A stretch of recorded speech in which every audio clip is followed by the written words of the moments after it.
Today we're going to talk about these two cameras right here. In my previous video I stated that I just got the brand new Fujifilm X100VI. Very happy about this camera. This is one of the models, well, previous model X100VI is the model that led me into the Fujifilm fan base. I just really like the way it's set up. I like the colors, I like the video. I mean, until the X-H2S came out, then I really liked the video, but I really liked what they've done to this camera model. Being Fuji, they don't just carry the X100 series, they don't just carry the X-H2 series, they also carry medium format series. So I'm fortunate enough to even get one of these in my hands, and this is the Fujifilm GFX 50S. So this camera is pretty much what you call a medium format camera. Pretty much to break it down, this is why it's a medium format.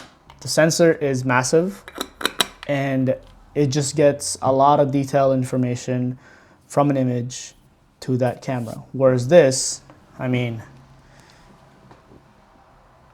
it's almost half the body of this. What's cool about this camera is that it's a fixed lens, so I can't show you the sensor, but it has the same sensor as the X-T5 and X-H2. It has the same sensor as this. If you're shooting with the X-T5 or X-H2, then you're pretty much shooting with the same sensor as this guy.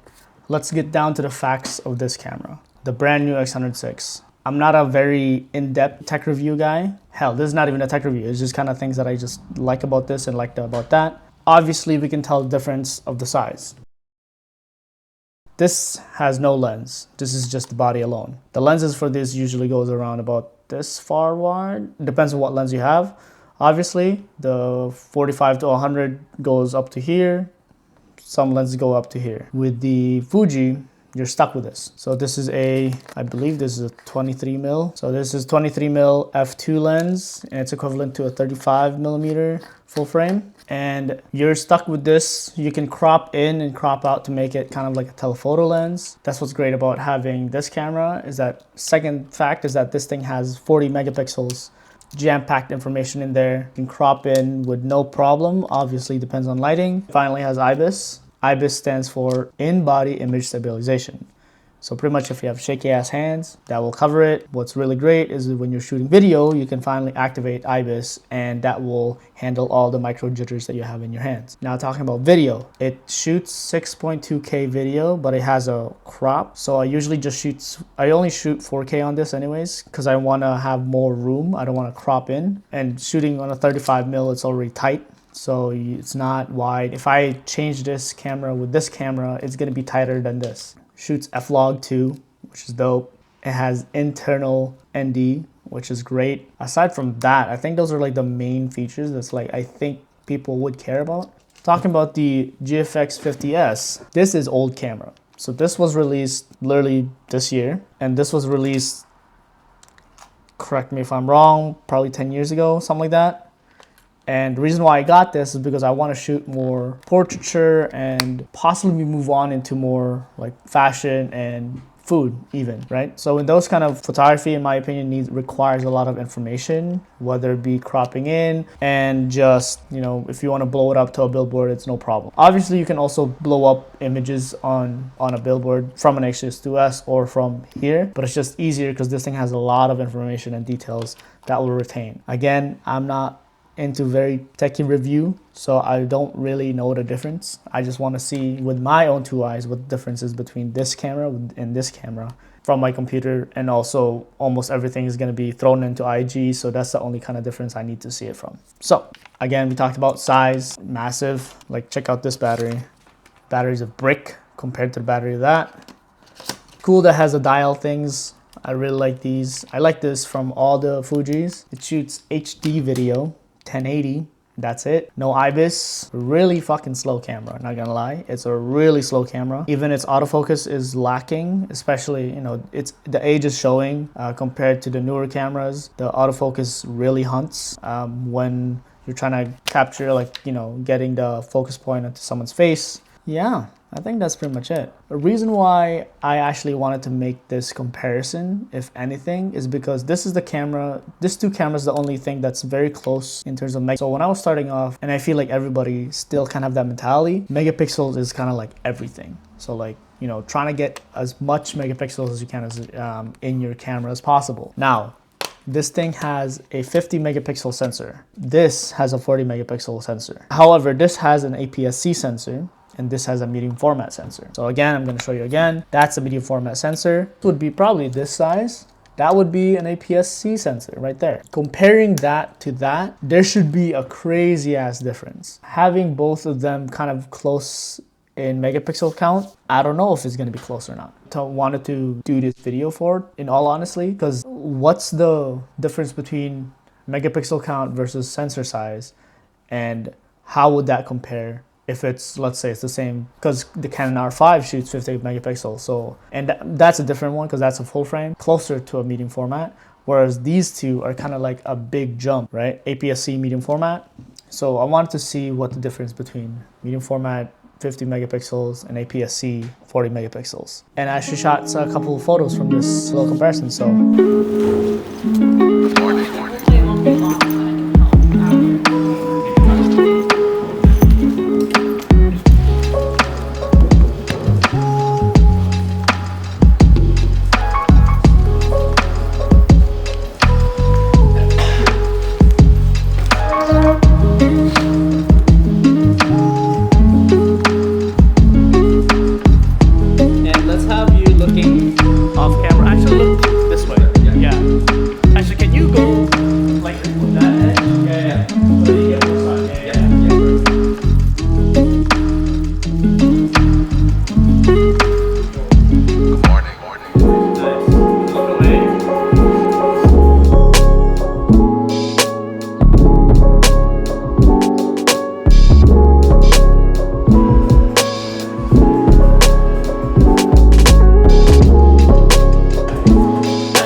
I guess in conclusion, megapixel count doesn't really matter, in my opinion. Obviously, I'd still rather take the X100VI because of its capabilities. It's faster, colors are nicer, it's just more fun to use, whereas the GFX 50S, it's definitely more geared towards work. It's not something I'm going to be carrying every day. So for me, I'd rather have a everyday carry than a workhorse kind of thing. And that's just because I like to shoot whatever. I'm not saying 40 megapixels is not great, because 40 megapixels on an APS-C sensor is better than 20, 26 or whatever. And you can definitely crop in a lot more compared to 26 megapixel APS-C. Again, this comparison is not really fair, but again, I just wanted to see what the difference is between 40 versus 50 megapixels, not necessarily of the sensor size that each camera has. Yes, the GFX 50S definitely wrecked the X100VI, comparing it to a screen where I can zoom in, pixel peeping, but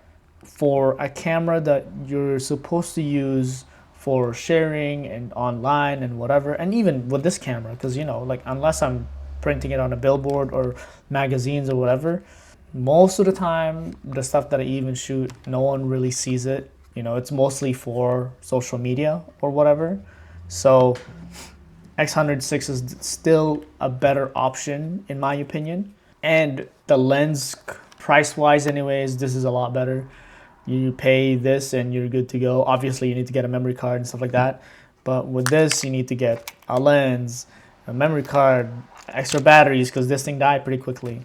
So there's a lot more things. The topic of megapixels is everything. Don't really believe it, because again, at the end of the day, it's what you shoot and where that image is going to live. If it's on social media, then it doesn't really matter, as long as you get a camera that can actually shoot, you know, the way you like it to. Hopefully that video made some sense, and if you'd like to see me more talk about this stuff, please comment, like, subscribe, whatever. I'm gonna try to answer.